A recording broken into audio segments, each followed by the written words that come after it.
Wow, raise your hand if you thought that you were going to see a defensive battle between the Giants and the Bengals last night. I certainly did not expect to see anything like we saw on Sunday Night Football. You are watching Deep in the Stripes, the sickest Bengals podcast around. I am your host, Elise Jesse, and we are going to recap that game right now.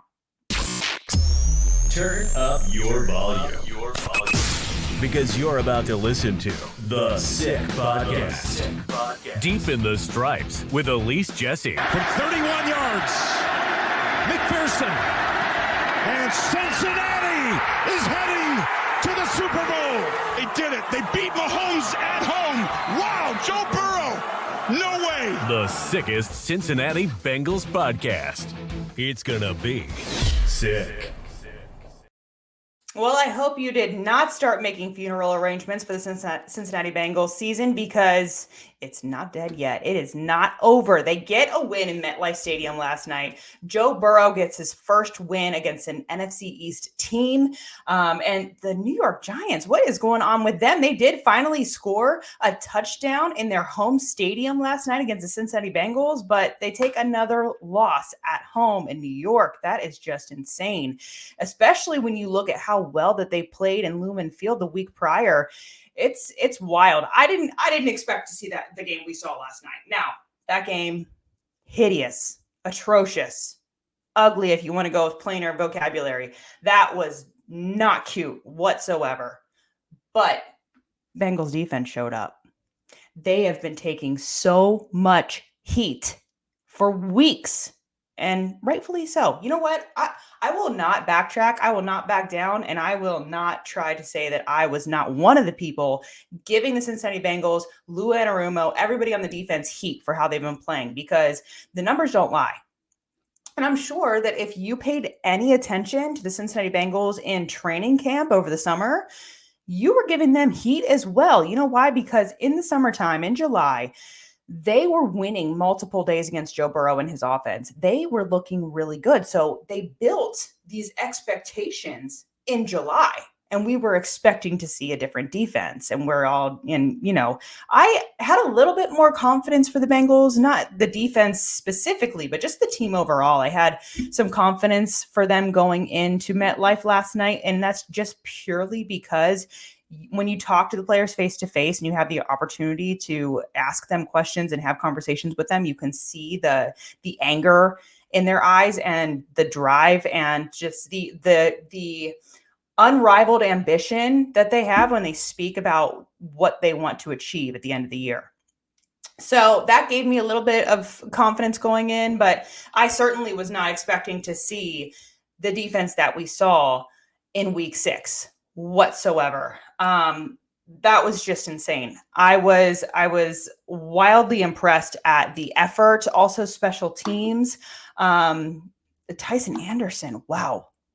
He is really making a name for himself. It's so nice to see because he has dealt with so many injuries, season-ending injuries at that.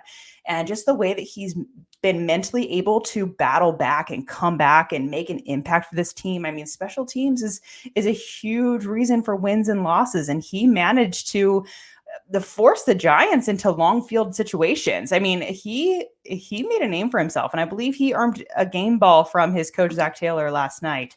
And as far as our game balls, let's get to that because we actually have a few game balls to hand out today. Who gets the game ball? All right, who gets my game ball? The number one guy that I'm going to address with a game ball is BJ Hill. Now, on Friday, we talked about how BJ Hill gets double teamed. I believe it's 62% of his run defense plays, and he's double teamed all the time. The opposing offenses know that he's a problem. The offensive line knows that he's problematic. He's hard to deal with. And he goes into MetLife Stadium against the team who drafted him and makes a huge, huge impact. The play on Daniel Jones where he bats the ball down, Jermaine Pratt comes away with it. They get a takeaway there. Oh, long have we been like almost aching for a takeaway for this team, like waiting for them to make plays like that. And BJ Hill does.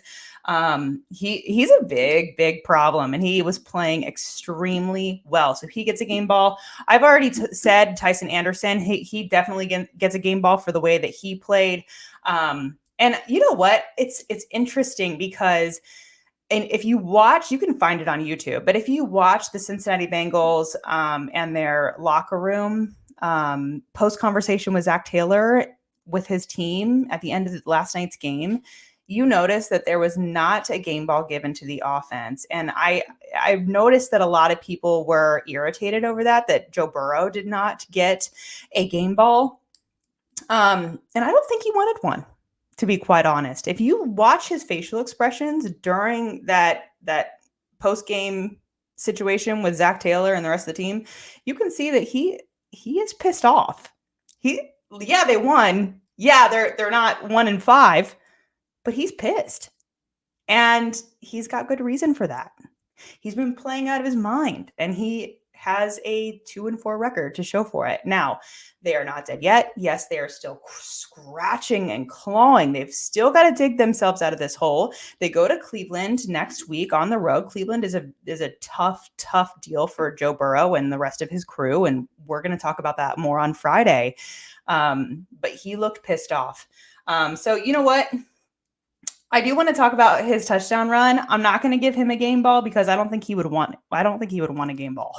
I think he would be pissed off if we thought that was game ball worthy. I think he would have appreciated a game ball the week prior when he had a career day and had 5 touchdowns. Then I think he would have appreciated a game ball, but not last night. So overall, that was really good. And I don't know. I'm not really someone who recommends books ever. But if you've ever read the book Anti-Fragile, I feel like this book is almost something that describes the Cincinnati Bengals defense, because we've already talked about like the heat that they've been getting, and they just haven't been up to snuff, and they've been, promising us that they're going to put the puzzle pieces together and they're going to look good and all this stuff. But one of, I guess the main premise of this book, Anti-Fragile, is that the same wind that feeds a forest fire extinguishes a candle. Don't be a candle. Be the forest fire. The Cincinnati Bengals showed us last night that they are not a weak, delicate little candle. They are not a little baby flame. No way, Jose. They are a forest fire. You can tell that now. You can see that. And yes, I was excited, and I tweeted last night about the Cincinnati Bengals defense putting the puzzle pieces together. Were they perfect? No. Were they going against the New York Giants number ones? No. Malik Neighbors was not out there. Devin Singletary was also not out there.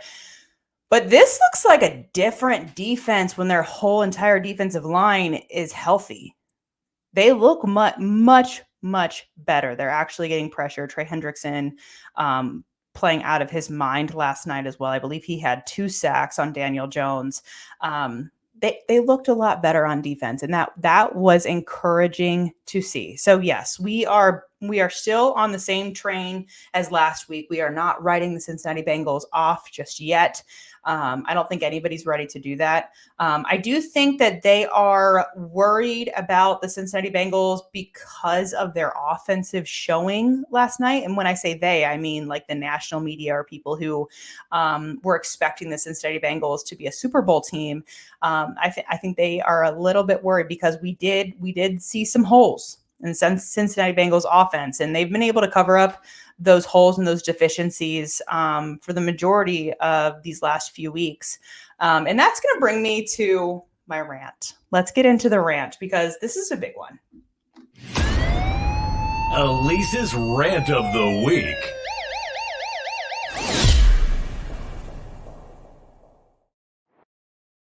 I love the fire on that graphic because I was fired up in a not a good way when I saw this happen last night. The Bengals, second quarter, they have the opportunity to double their score, already had 7, and Zach Moss fumbles the ball away. What? And the Giants recover. That was the 4th lost fumble of the season. Week 6?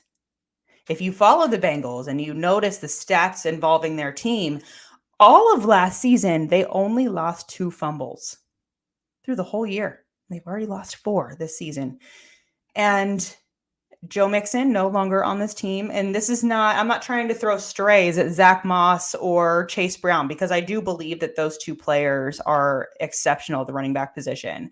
But I think what people really didn't realize when getting rid of Joe Mixon and allowing him to sign on with Houston, that ball security could be up in the air. It could be questionable, because Joe Mixon was one of the best at hanging on to the ball and making ball security a top priority. He was one of the best in those situations. So Zach Moss has that fumble, and of course that yielded almost 7-minute drive from the New York Giants, and that ultimately resulted in their first touchdown at home of the season. Just brutal. That evens out the score, and then eventually the Bengals kick a field goal. But I mean, it was 10-7 the majority of the game. The Giants were always in it. It always, like, the game was that close. It was that ugly. It was that close. It was a game where if you're a Cincinnati Bengals fan, you're sitting there holding your breath and you're waiting for the ball to drop at some point. And then 10-7 the rest of the game, and the final 2 minutes. And we see Chase Brown, who rushes for 30 yards for that touchdown score. And I believe he did that to make up for his fumble. Yes, we saw 2 fumbles from the Cincinnati Bengals offense last night. 2 fumbles. Luckily, I mean, mercilessly, Chase Brown's fumble went out of bounds, and the Giants were unable to recover. But wow. Those opportunities are few and far between. You cannot have errors like that. You've got to hang on to the football. I would expect ball security to be something that is emphasized a lot this week going into Cleveland, especially. That's my rant. That's my rant for the Cincinnati Bengals offense. Overall, their offense didn't look great. And I want to talk about further into their offense. We'll dig a little bit deeper into that. But first, I want you guys to listen to Ja'Marr Chase. He was talking with the Sunday Night Football crew after the game, and we used this graphic of his face because this is the face he made, and this just encompasses his whole entire mood after that game. Take a listen. Locker room like you just came out of. Everybody happy right now. You know what I'm saying? They in there happy. I'm over there like, you know what I'm saying? We gotta do a better job though. You know what I'm saying? That shouldn't be something we should be happy for. I mean, a win is a win in this league. We got to take it. But Well, I think the key is celebrating for maybe 24 hours and then watching the film, getting better and moving on, right? Yeah, 1,000%. Just watching the corrections and watching the stuff we got wrong and then making corrections. So that's the biggest thing we got to do. How good can this team be? We could be really good, man. We got opportunity to get to the Super Bowl. Everyone knows it.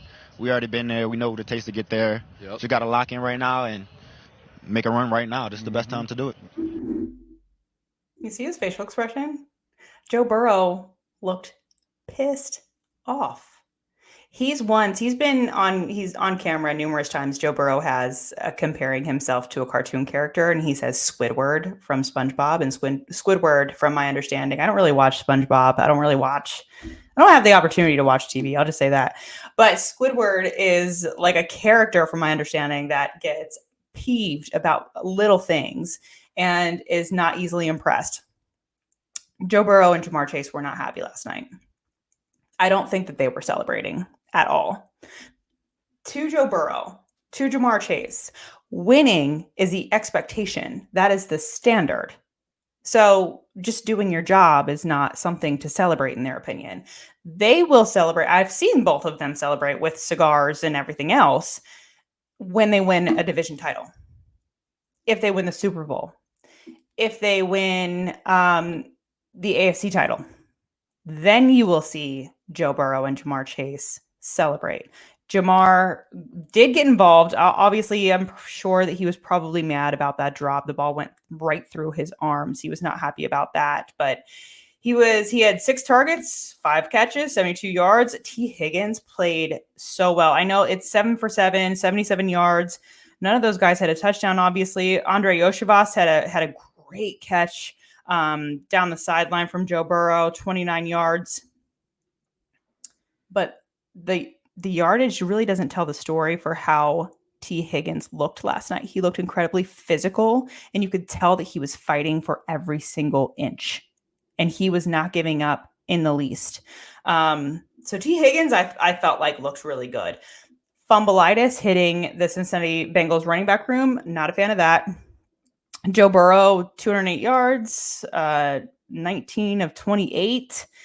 He didn't throw any touchdowns, but he certainly was in a position on the first drive where it was so funny because if you were watching the TV copy, you saw that the Giants lined all of their defensive linemen and everybody else up on the left side.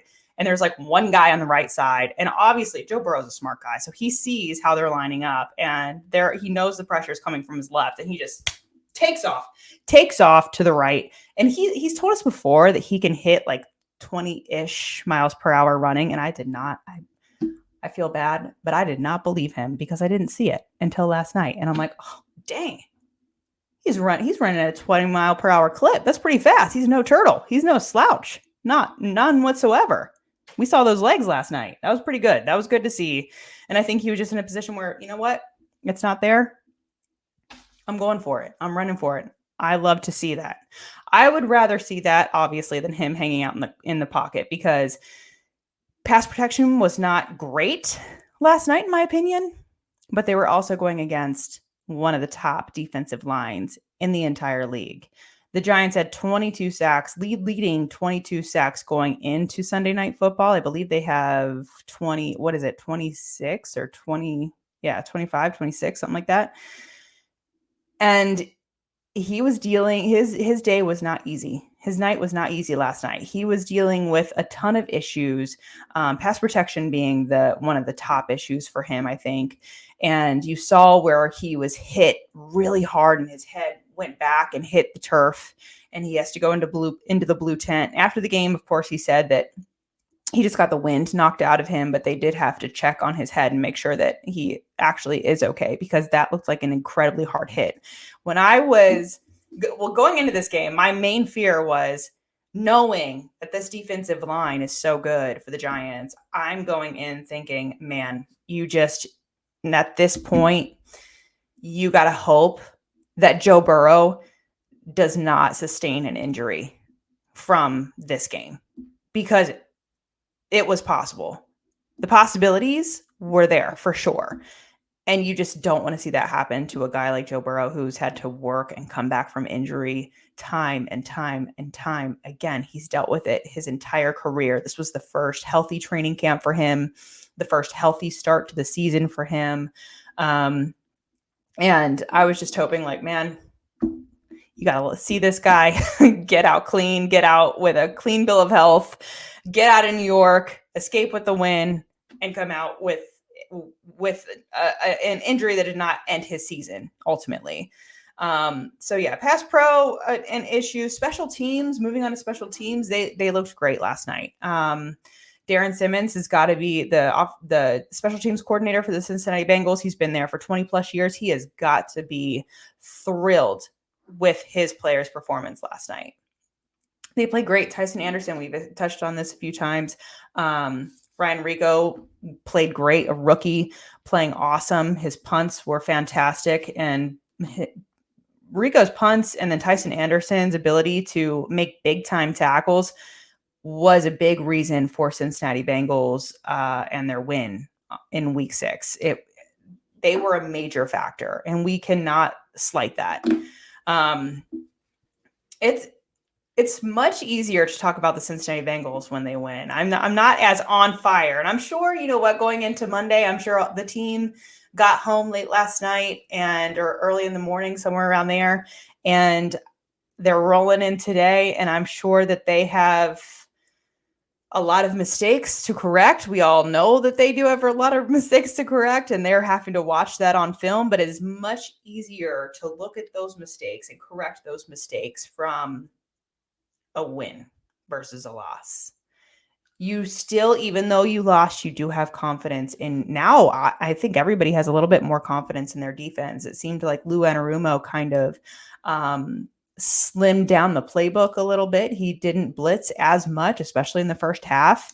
And he looked like he was just kind of making sure that the basics were in check and making sure that, this defense was in the right positions. They were not confused. They were not wondering what the other guy was supposed to do. They were worried about their own jobs. And I felt like this defense, the players anyhow, looked like they were confident in their spots, confident in their abilities, and ready to take over that game.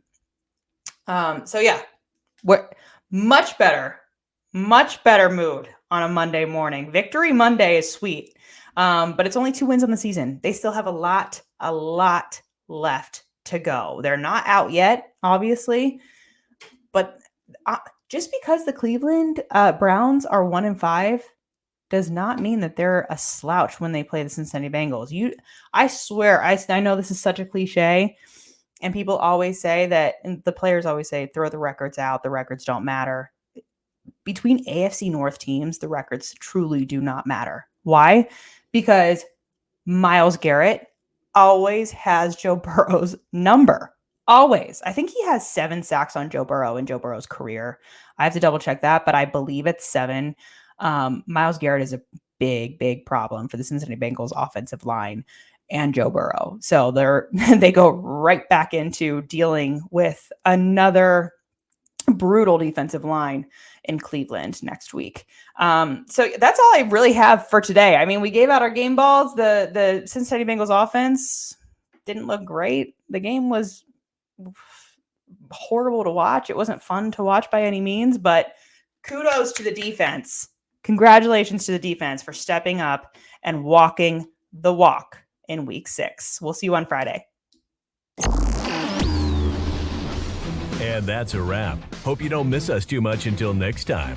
Follow the Sick Podcast Deep in the Stripes with Elise Jesse on YouTube, Instagram, Facebook, Google Play, and Apple Podcasts.